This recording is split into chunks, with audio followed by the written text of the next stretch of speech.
Pangulong Ferdinand R. Marcos Jr. nagbigay ng update tungkol sa kanyang kalusugan. Sa kanyang latest vlog, sinabi niyang nagre-recover siya at maganda ang assessment ng kanyang mga doktor. Samantala, gusto rin po ng Pangulo na tutukan ang pagpapabuti sa mga pulisiya sa bansa. Ang detalye sa report ni Denise Osorio.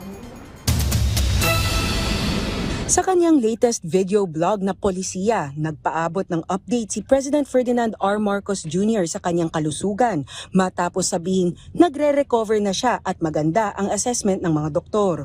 Pero mas tutok ngayon ang Pangulo sa usaping mga polisiya tulad ng kung paano nasusukat kung epektibo ang isang patakaran, malinaw, kayang ipatupad at may direktang pakinabang sa tao. Matagumpay ang mga pulisiya sa ibang bansa dahil sa kooperasyon ng ating mga mamamayan. Na bagamat hindi popular sa simula ang isang pulisiya, kapag binigyan ng pagkakataon maimplementa ng tama, maganda naman ang resulta. Binanggit din ng Pangulo ang ilang halimbawa sa ibang bansa, gaya ng mas mahigpit na disiplina sa publikong espasyo, pagbibigay daan sa emergency vehicles, paggalang sa pedestrian lane, at mga polisiyang nakatutok sa health at work-life balance.